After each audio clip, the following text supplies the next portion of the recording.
მუსიკის დროა ჩვენს ეთერში და ანი კეკუას მივესალმებით. ანი დილამშვიდობისა და ჯონი მივესალმებით ჩვენს ტელემაყურებელსაც. დღეს მე მინდა რომ ვისაუბროთ ქართული ხელოვნების ერთ-ერთ უმნიშვნელოვანეს მოღვაწეზე, კომპოზიტორსა და დირიჟორზე კონსტანტინე პევზნერზე, რადგან მისი 102 წლის იუბილე გახლავთ დღეს 24 ივნისს და მინდა რომ სრულად ჩემი რუბრიკა მიუძღვნათ მას.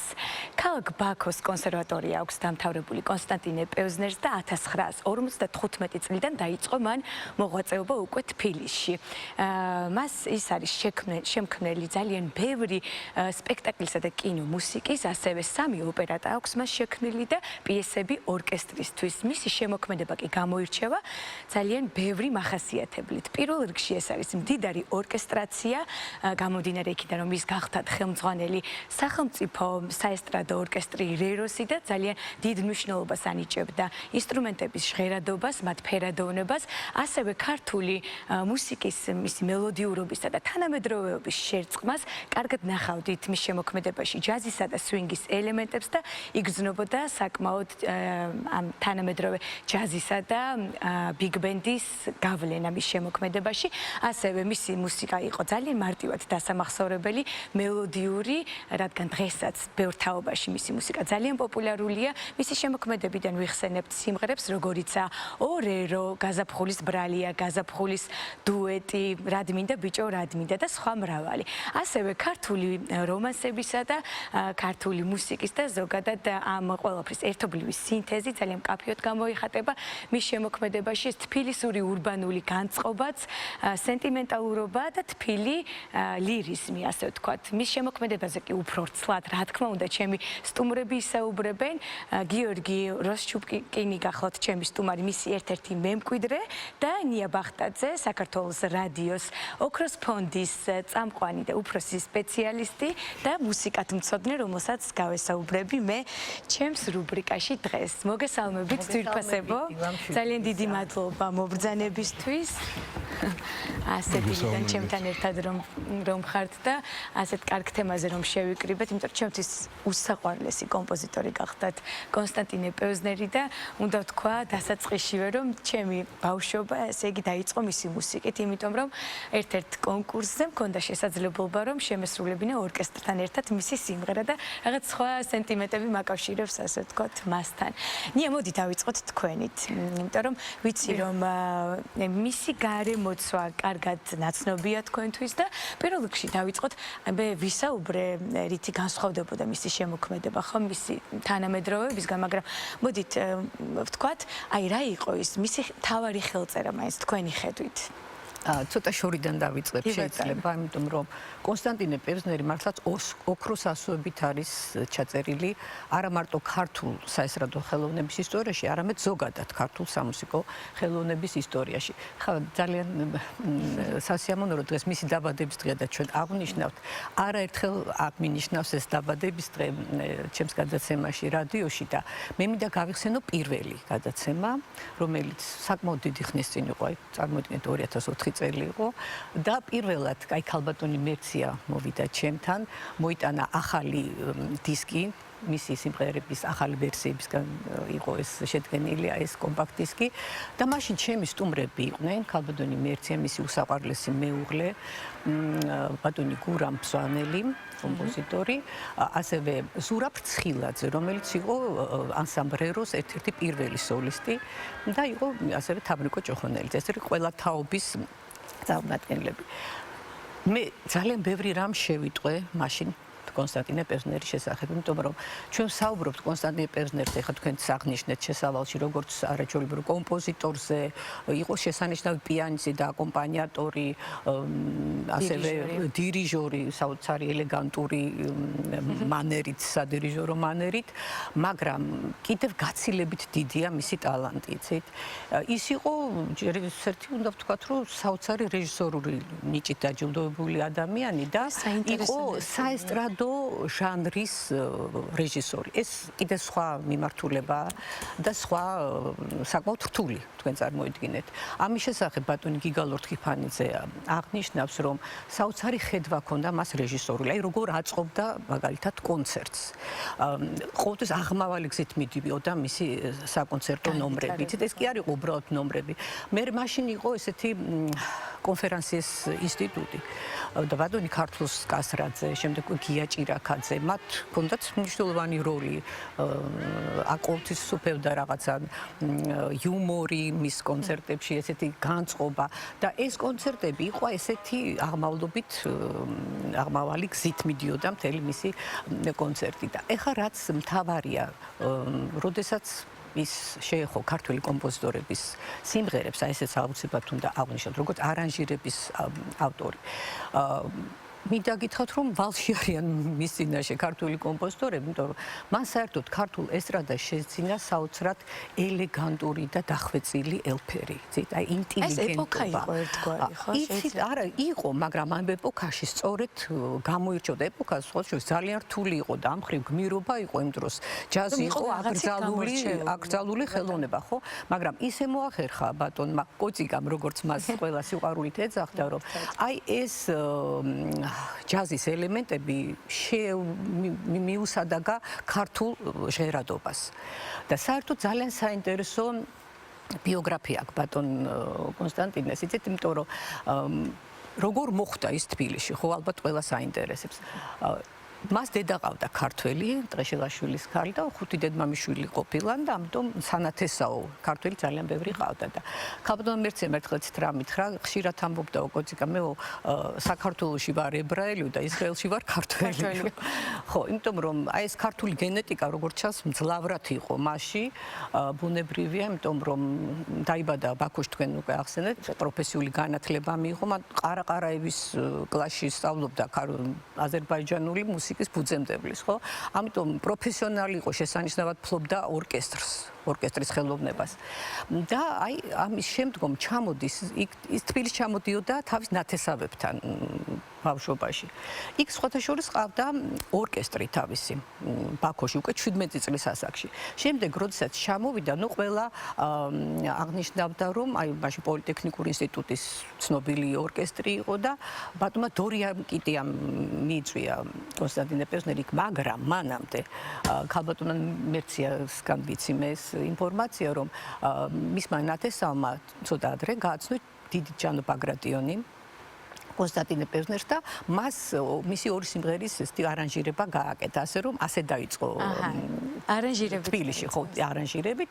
შემდეგ უკვე, როდესაც პოლიტექნიკური ინსტიტუტის ამ ცნობილ ანსამბლში ორკესტრში მოხვდა, ის ძალიან კარგი ორი პროგრამა გააკეთა და აი გურამ მზვანელის ცნობილი ეს პოლიტექნიკური ინსტიტუტის კვარტეტის თითქმის მთელი რეპერტუარი მის მიერ არის არანჟირებული. გურამ მზვანელი ახსენეთ და მის მოდით კონსტანტინე პევზნერის პიროვნულ თვისებებზე თუ შეგვიძლია აუცილებლად მის დამოკიდებულებაზე ეს მნიშვნელოვანი ნაწილი, იმიტომ ჩვენ კადრს მიღმა ვისაუბრეთ და მაყურებელსაც გავანდოთ ეს ყველაფერი, იმიტომ რომ გქონდათ თქვენ შემხებლობაში იყავით მის მეგობრებთან. მის იმ წევრებთან, რომლებიც ძალიან ბევრი დღეს უკვე ცოცხალია, ბატონი სულიკო კოროშინაძე, ბატონი ნაზი დუმბაძე, ბატონი ლილი გეგელია, ყველანი ესენი იყვნენ, აი თითქმის თაობები ამ მთლიანად ყველამ გამოიარა ამ რეროს სკოლა, ასე ვთქვათ, ხო?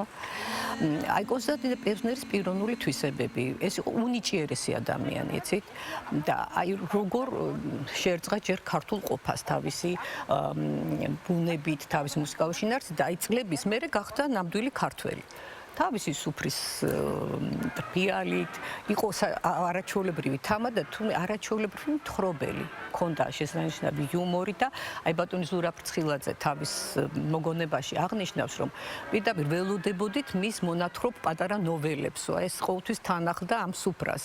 ყვებოდა ამას ძალიან როგორც მსახიობი, ესე განასახიერებდა ყველაფერს. იყო ძალიან თბილი, საოცრად კეთილშობილი ადამიანი, მაგრამ უკომპრომისო და ძალიან პრინციპული, რაც შემოქმედებას ეხებოდა. ეხლა მისი დამოკიდებულება კოლეგების მიმართ, ეს აუცილებლად უნდა აღინიშნოს, იმიტომ რომ იყო, იცით, ძალიან ბრძნული პოლიტიკა ჰქონდა მას ორკესტრში. მოიხსენებათ აი ესეთ კოლექტივებში არის ხოლმე შური ინტრიგები. ეს არ არსებობდა. ჯერ ერთი იყო პატრიოტი ადამიანი და აი ამ პატრიოტული სულისკვეთებით იყო ყველა წევრი.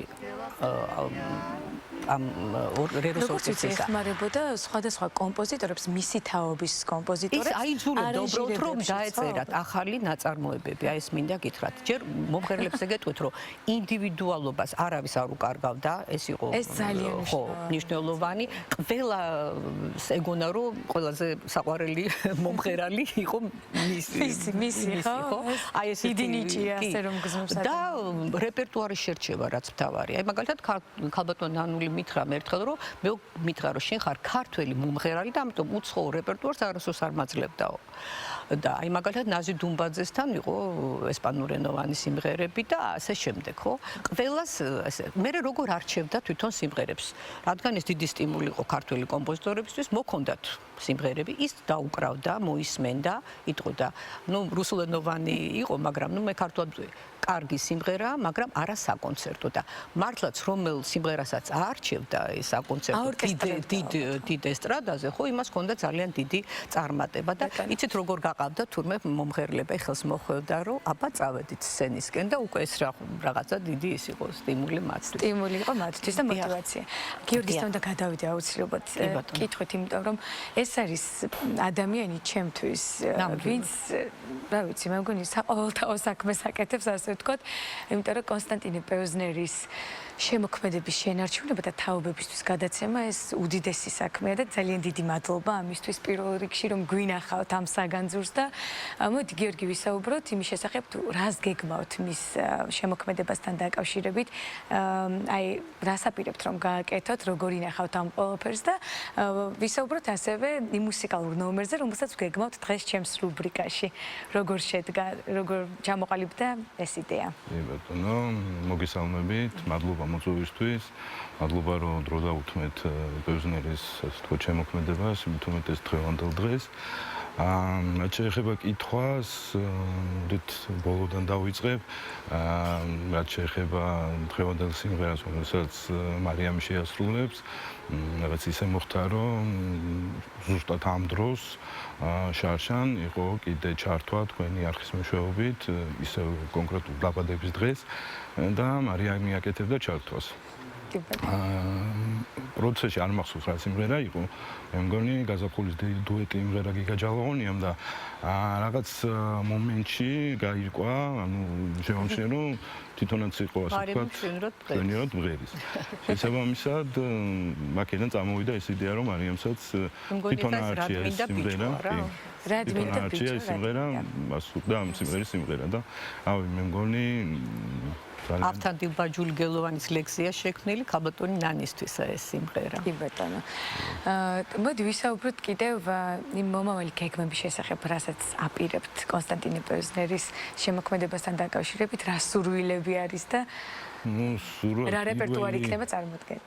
მესმის პირველი ის არის რომ ანუ მისი მეუღლე ძალიან ასე ვთქვათ ძალიან დიდ სამუშაოს ასრულებდა რომ ანუ არ მისცემოდა დავიწყებას ეს სიმღერები და მით უმეტეს ის სიმღერები რომლებიც დაწერილია და ჯერჯერობით არ უმღერია არავის ის სიმღერებიც წამოსულიყო წინაპლანზე, მაგრამ სამწუხაროდ მეუღლე გარდაიცვალა და შესაბამისად ის გეგმები რაც მას ჰქონდა, იგივე გეგმები მაქვს მე. პირველ რიგში რომ ეს ყველა სიმღერა ახალმა თაობებმა იმღერონ და რაც შეიძლება მიტმა ადამიანმა, რაშიც ძალიან ბევრი ადამიანი მეხმარება და მიდგას გვერდში, თუნდაც ქალბატონი ნია, ძალიან ბევრი ამაში მეხმარება და ანუ ჩევიდან დაწყებული თუნდაც კონკრეტულ მიმართულებებით და მადლობა კიდევ ერთხელ თქვენ არხსაც, იმიტომ რომ თქვენი არხი ძალიან მეხმარება ბევრ ამაში და გეგმები ისე რომ თქვენ პირიქით. ძალიან დასაფასებელია ეს ყველაფერი და ნამდვილად ძალიან დიდ საქმეს აკეთებთ, იმიტომ რომ ეს არის გამორჩეული კომპოზიტორი. მოდით ახლა გადავიდეთ მუსიკალურ ნომერზე, რომელიც შევპირდით ჩვენს მაყურებელს, მსმენელს და ახლა ეთერში უნდა დაგიტოვოთ საოცარი სიმღერა რადმინდა ბიჭო, რადმინდა კონსტანტინე პევზნერის შემოქმედებიდან, რომელსაც შეასრულებს მარია მესხი, ჩვენი ახალი დღის ჟურნალისტი, ასე ვთქვათ, გამორჩეული ჟურნალისტი, რადგან შეიძლება ითქვას, რომ ჩვენი ახალი დღის ჟურნალისტები ასეთი ნიჭიერებით არიან დაჯილდოებულები და მოდით დაუთმოთ მას ეთერი, მოვისმინოთ საოცარი სიმღერა.